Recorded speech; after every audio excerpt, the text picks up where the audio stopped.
여러분 용인에 가면 기독교 순교자 기념관이라고 있어요. 용인에 저도 목회하면서 여러 번 그곳을 방문을 한 적이 있었습니다.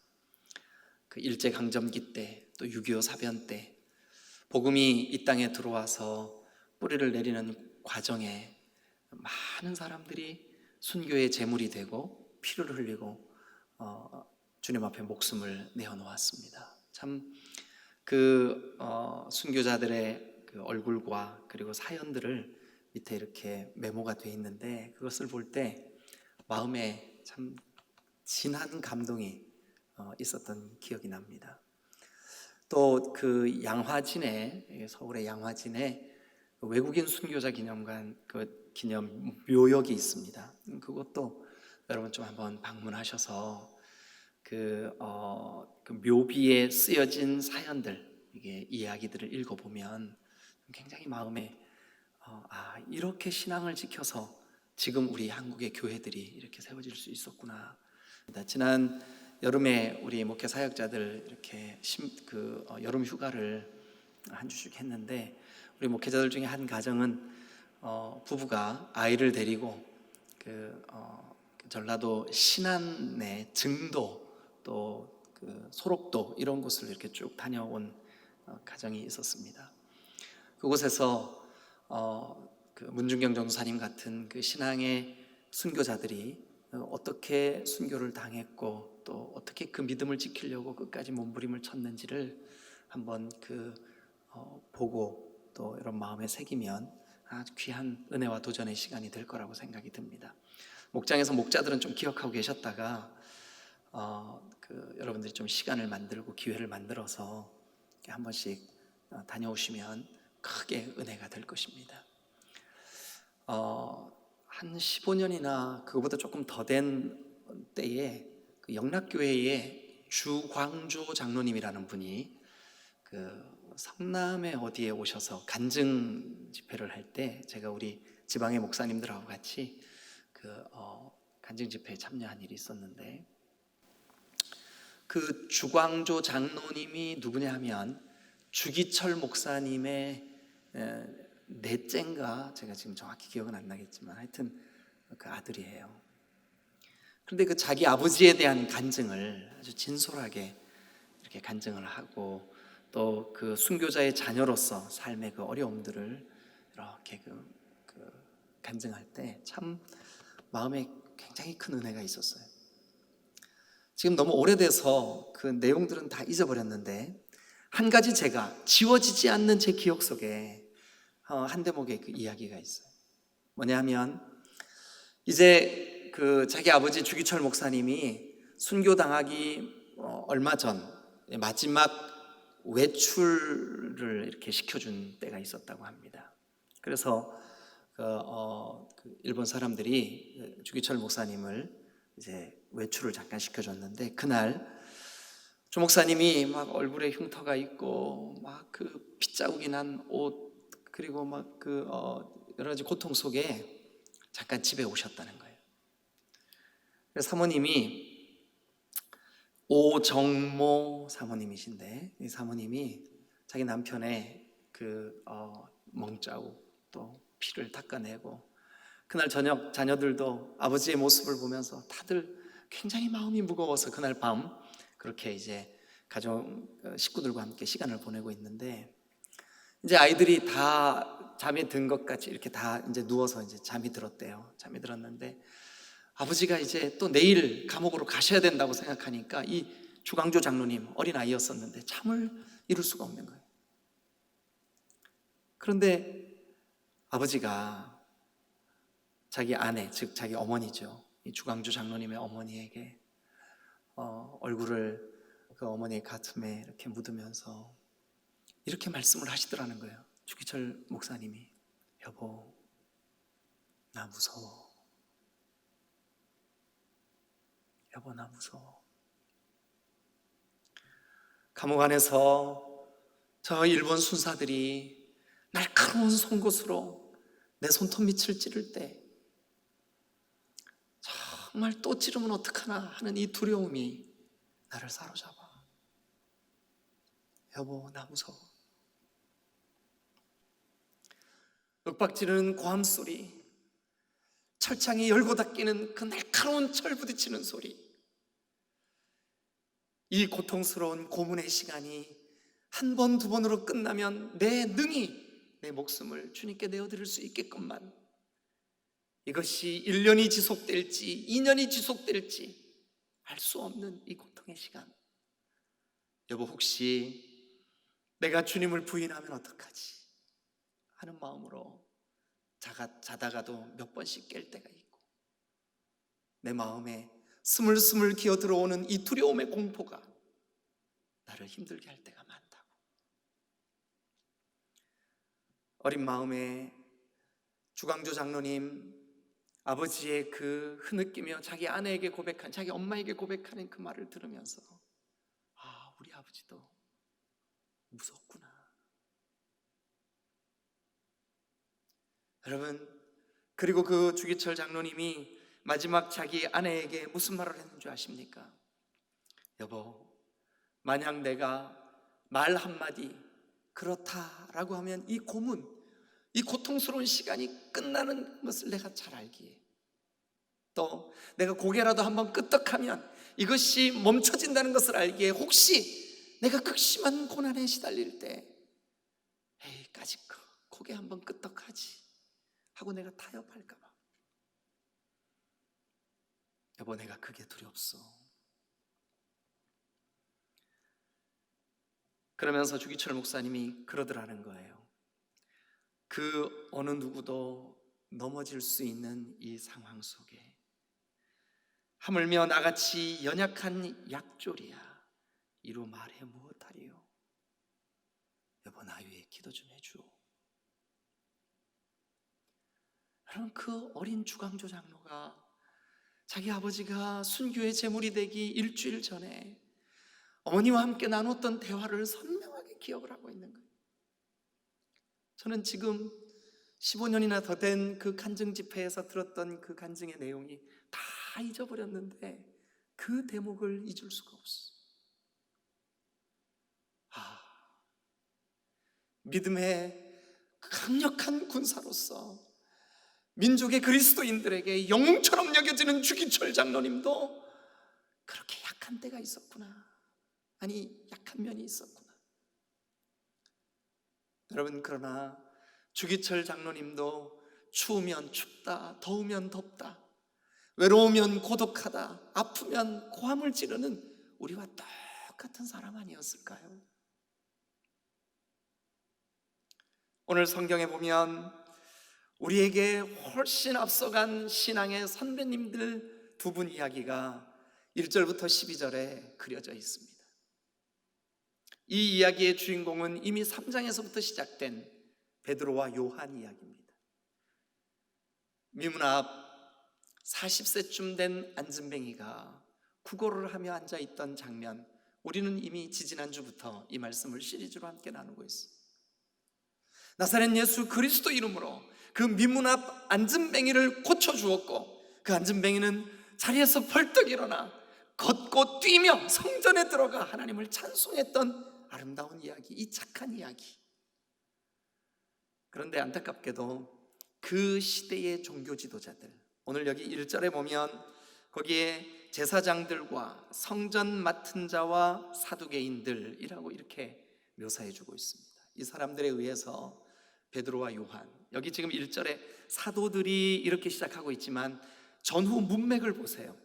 일단 뒤를 가보면 13절에 그들이 베드로와 요한이 담대하게 말함을 보고, 그러니까 사도들이지만 누구예요? 구체적으로 베드로와 요한 이야기예요. 이 이야기는 이미 3장에서부터 쭉 진행되고 오는 이야기예요. 베드로와 요한이 제사장들과 성전 맡은 자와 사두개인들에게 붙잡혔습니다. 붙잡혀서 그들이 아주 엄하게 이렇게 베드로와 요한을 실책을 합니다. 뭐라고 말하냐면, 도대체 누가 시켜서 누구의 백으로, 누구 권세로 이런 일을 행하냐? 여러분, 그런데 이 분위기가 어떤 분위기냐 하면 굉장히 살벌한 분위기입니다. 성경의 2절을 보면 2절과 3절 그 분위기를 충분히 읽을 수가 있습니다. 2절을 보면 예수 안에 죽은 자의 부활이 있다고 백성을 가르치고 전하는 거, 그거를 너무너무 싫어했어요. 특별히 사두개인들은 그 사두개인들 가지고 있는 믿음으로 볼 때 부활을 믿지 않았어요. 그런데 예수가 부활했다고 자꾸 가르치니까 너무너무 싫었어요. 그래서 그들이 3절을 보세요.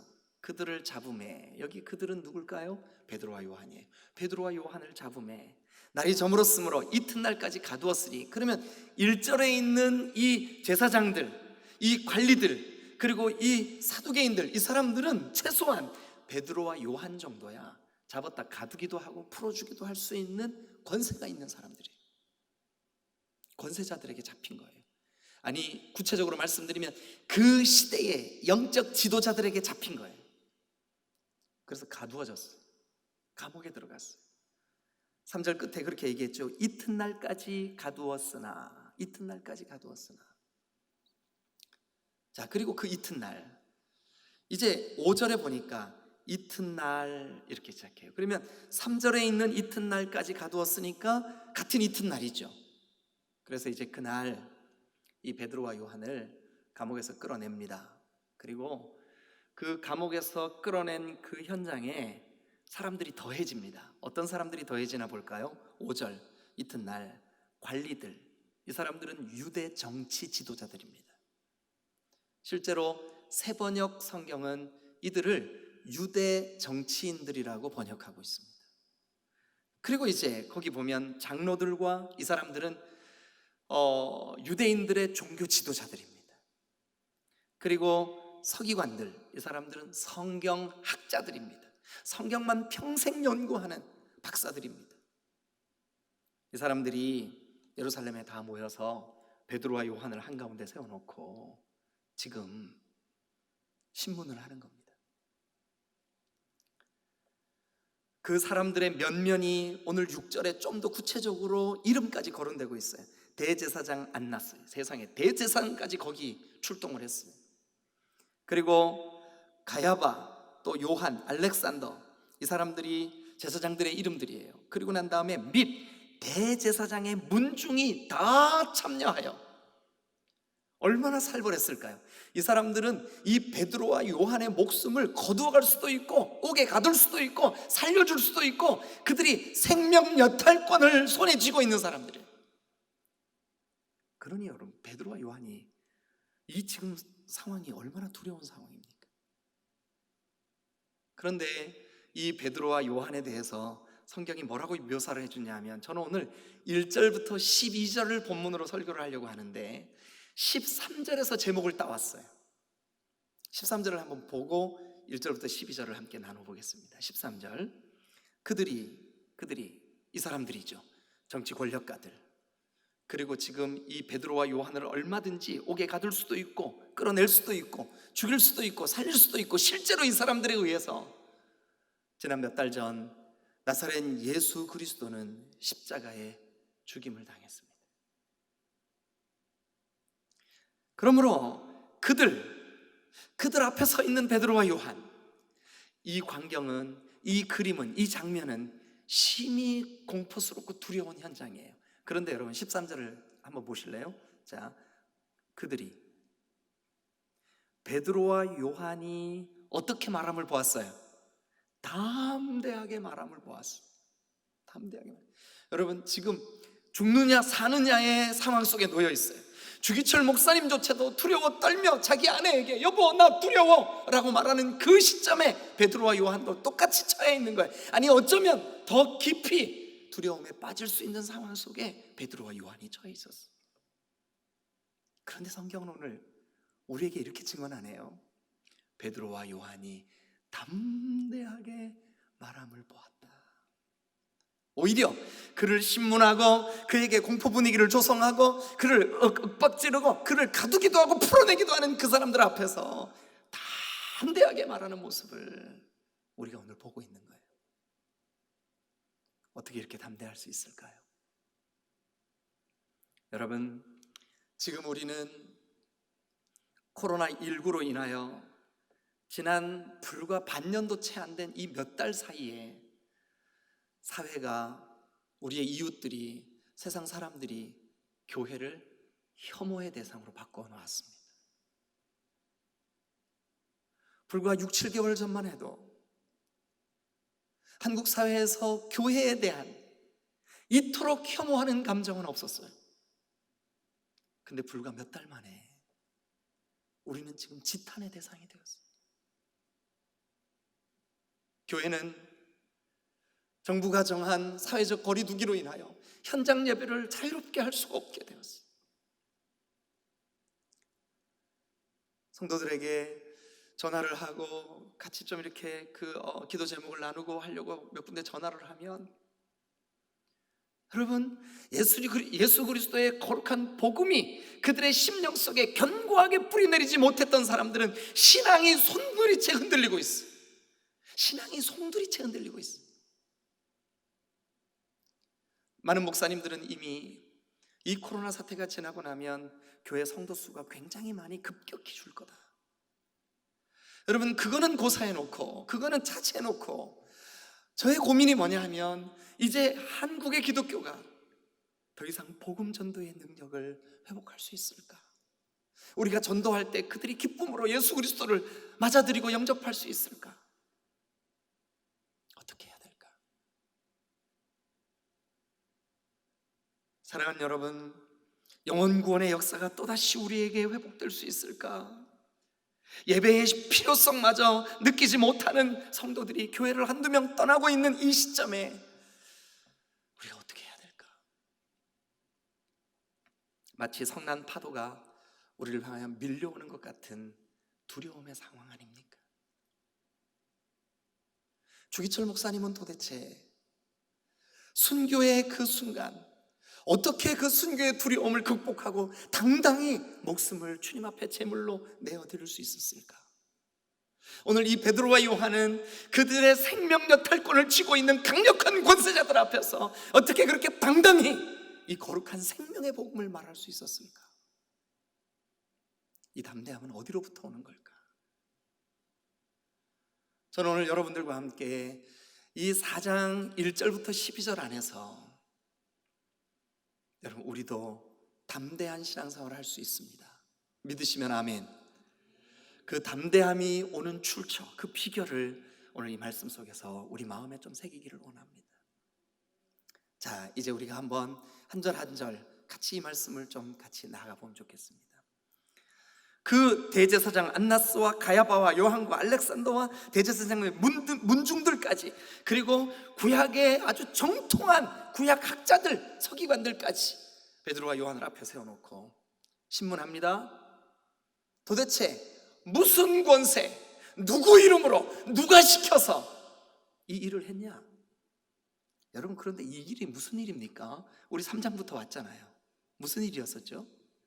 40년 동안이나 걷지 못한 미문 앞에 있는 거린을 여러분 영원히 걸을 수 있도록, 아니 그가 살아있는 동안이니까 영원히는 아니겠지만 어쨌든 그의 건강을 회복시켜준 착한 일 아닙니까?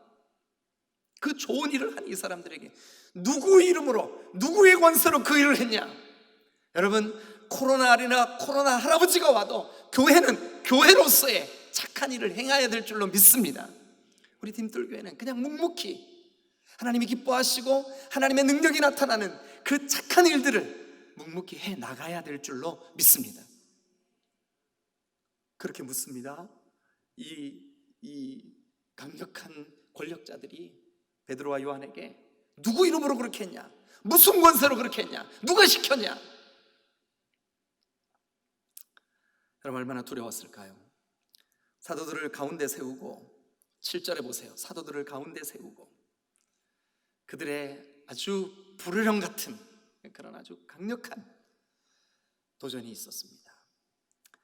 이에 8절에 보세요. 이에, 그러니까 그들의 그 질책하는 말에, 그들의 그 두려움과 공포를 조성하는 그 분위기에 이에 베드로와 요한, 여러분, 지금 이 그림을 잠깐 한번 여러분들에게 연상을 시켜드리고 지나가면 좋겠어요. 몇 달 전 사실 이 베드로는 이 상황과 너무 흡사한 상황을 한번 지나간 적이 있어요. 언제냐 하면 예수님이 가야바의 뜰에서 신문 받으실 때, 그때 그 자리에 장로들도 있었고, 그때 그 자리에 여기에 거론된 면면들이 거기에도 있었어요. 근데 몇 달 전 베드로는 어떻게 했을까요? 자기의 선생이신, 자기의 구주라고 고백했던 그 예수는 저쪽에서 신문을 받고 있는데, 질책을 받고 있는데, 채찍을 맞고 있는데, 베드로는 멀찍이에서 불을 쬐고 있었어요. 그리고 소녀가 아저씨도 저 사람 폐 아니에요? 아니야, 나는 그 사람을 몰라. 에이, 말투가 비슷한데요. 사투리도 갈릴리 사투리고. 무슨 소리야? 내가 저 사람을 알면 나는 저주를 받을 거야 하면서 그 예수를 부인하고 저주까지 했던 이 겁쟁이. 여러분, 근데 이 그림이 어떻게 이렇게까지 정확하게 오버랩될까요? 똑같은 상황에 지금 책망하는 이 사람들의 얼굴도 똑같고, 그들의 권세 있는 그들의 질책도 내용이 비슷해요. 그런데 오늘 여기는 좀 달라졌어요. 우리 아이가 달라졌어요. 근데 베드로가 달라졌어요. 어떻게 달라졌나요? 8절 한번 보시죠. 이렇게 되어 있습니다. 이에 베드로가, 여러분이 읽어주세요. 뭐라고요? 성령이 충만하여 이르되, 성령이 충만하여 이르되. 여러분, 그때 예수님을 부인하고 3번씩이나 부인하고 예수님을 저주까지 했던 그 겁쟁이 베드로가 이제 바뀌었습니다. 어떻게 바뀌었을까요? 성령이 충만한 사람으로 바뀌었습니다. 여러분, 주기철 목사님이 우리의 민족적인 신앙의 앞선 선조가 될 수 있었던 중요한 이유는 저는 그렇게 확신합니다. 성령 충만이구나. 감옥에 갇혀 있으면서도 주님의 뜻을 구합니다. 성령 충만 주세요. 오늘 코로나19라고 하는 이 교회에 물밀듯 밀어닥치는 이 공포 분위기까지도 우리가 성령 충만으로 담대해져야 될 줄로 믿습니다. 어떻게 하면 우리 신앙이 담대해지고 교회가 담대해지고 우리가 담대히 이런 상황 속에서도 승리할 수 있을까? 여기 오늘 성경은 우리에게 이에 베드로가 성령이 충만하여, 여러분, 베드로에게 충만하게 임재해 주셨던 그 성령님을 사모하시기를 주님의 이름으로 축원합니다. 주여, 나에게도 성령 충만 주세요. 주여, 우리 디딤돌 교회도 성령 충만 주세요. 주여, 이 시대의 교회들마다 성령 충만 주세요. 주여, 성령 충만 주세요. 성령이 임하셔야 담대해질 줄로 믿습니다. 오직 성령이 충만하게 임해야 우리가 권능을 받고 예루살렘과 온 유대와 사마리아와 땅끝까지 이르러 주님의 거룩한 증인이 될 줄로 믿습니다. 그렇습니다, 여러분. 우리의 이 두려운 상황과 환경을 이기는 유일한 길이 뭐냐? 여러분, 우리의 선조들인, 우리의 신앙의 선배들인 베드로와 요한이 오늘 이 본문에서 그들이 담대히 그 두려움의 현장, 모든 사람들이 자기를 죽일 것 같이 으르렁대는 그곳에서 담대히 주의 복음을 외칠 수 있었던 비결이 뭐냐? 성령 충만 때문에. 여러분, 우리의 환경을 이기고 우리의 현실을 이기고, 심지어 이번 이 코로나 때문에 자영업을 하시거나 개인적인 이런 일들을 하시는 분들은 얼마나 어렵습니까? 얼마나 어렵습니까? 그런데 그 물질적인 어려움조차도 성령 충만으로 넉넉히 이기시기를 주님의 이름으로 축원합니다. 이길 수 있습니다. 왜냐하면 성령이 우리와 함께 하시니까. 믿으시면 아멘. 여러분, 우리 성령 충만을 사모하십시다. 구하라 그리하면 주시리라. 찾으라 그리하면 찾을 것이라. 문을 두드리라 그러면 열릴 것이니라. 너희가 성령을 구하면 악한 아버지라도 좋은 것으로 자녀에게 줄 줄 알거든. 하물며 하늘에 계신 우리 아버지께서 너희에게 좋은 것 곧 성령 주시지 않겠느냐. 여러분, 성령 충만을 구하십시다.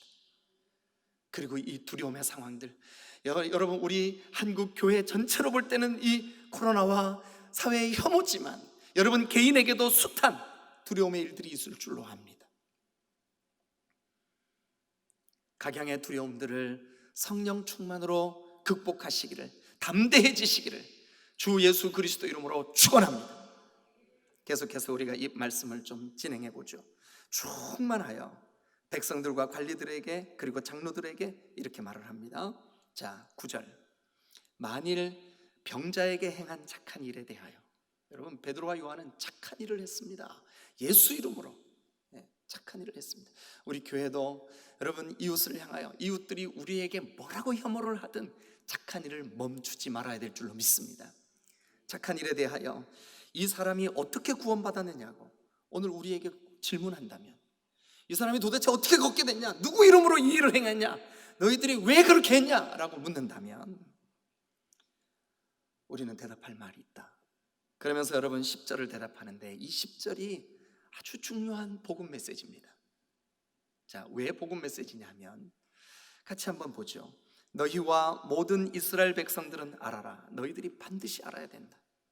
나를 공격하고 있는 너희들, 나를 죽이려고 하고 있는 너희들 반드시 이거 알아야 된다.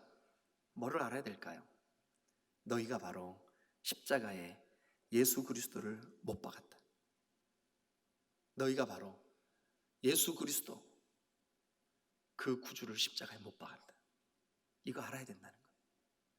그리고 하나님이 그 너희가 못 박아 죽인 그 예수를 죽음 가운데서 살리셨다. 그래서 10절은 하나님이 죽은 자 가운데서 살리신 나사렛 예수, 그리고 그 다음 메시지가 뭐냐 하면 그 40년 동안이나 걷지 못했던 이 안진뱅이가 바로 하나님이 살리신 부활의 주님이신 예수 그리스도의 이름으로 지금 강건하게 되었다. 사랑하는 여러분, 이 내용을 한번 요약을 해보면 좋겠습니다. 저와 여러분들이 베드로와 요한이 강력하게 외쳤던, 자기의 대적자들 앞에서 담대히 외쳤던 이 메시지를 정리하면 몇 가지로 이렇게 정리가 됩니다. 첫 번째는 너희는 알아야 된다는 메시지입니다. 너희도 알아야 된다.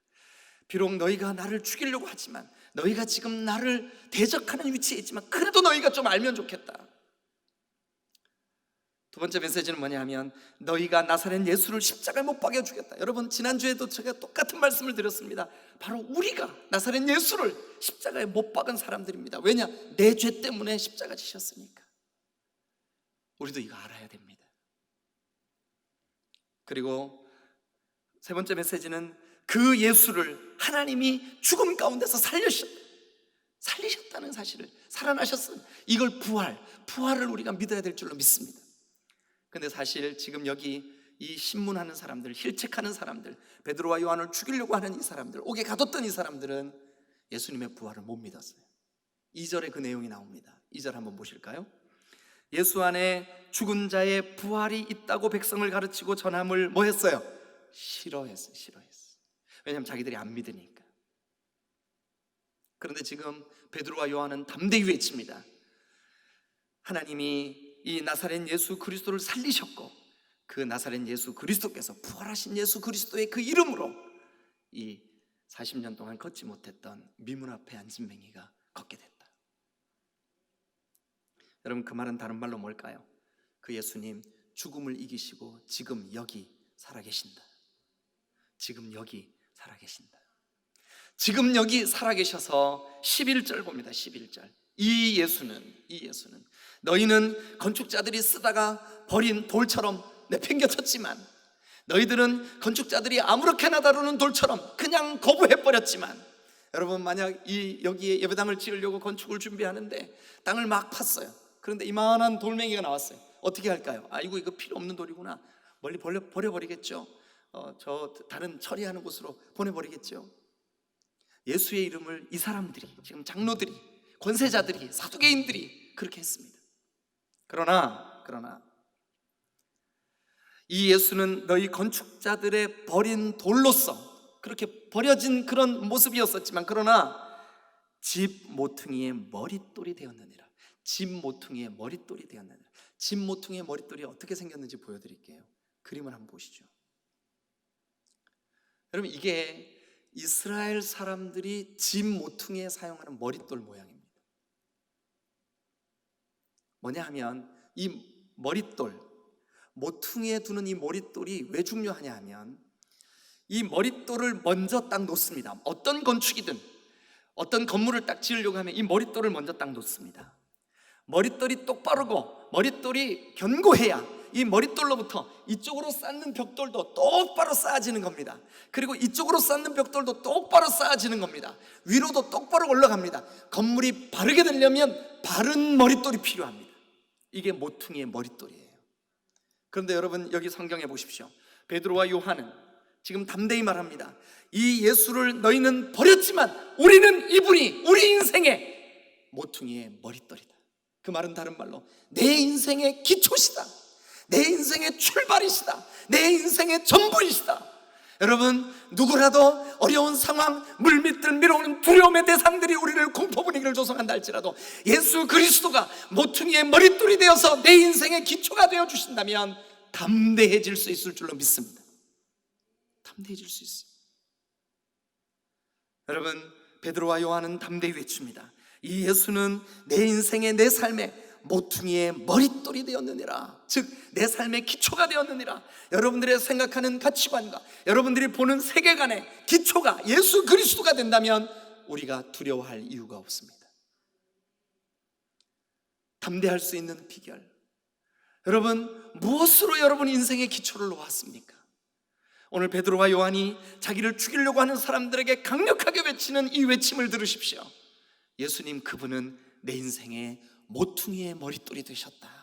즉 내 인생의 기초가 되셨다. 내 인생의 출발이 되셨다. 내 인생의 베이직이 되셨다. 내 인생의 전부가 되셨다. 그러면 두려움이 사라질 줄로 믿습니다.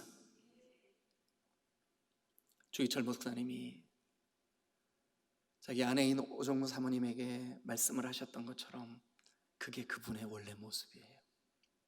무섭죠, 두렵죠, 불안하죠. 지금 새근새근 잠들어 있는 자기 자녀들을 두고 자기가 먼저 죽어야 한다고 생각할 때 어느 아버지가 그것을 기쁨으로 받아들였겠습니까?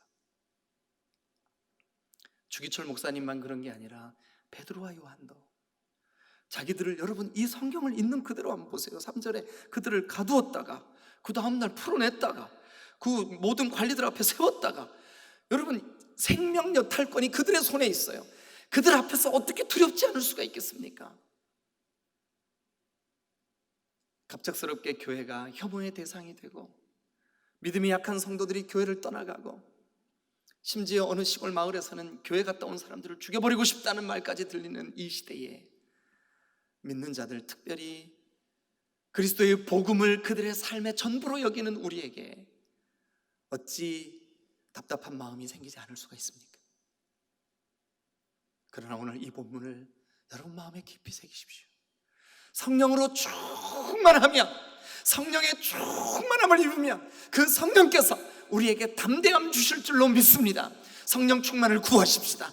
성령 충만을 사모하십시다. 그래서 성령 충만으로 이 난국을 넉넉히 이기는 여러분 되시기를 주님의 이름으로 축원합니다.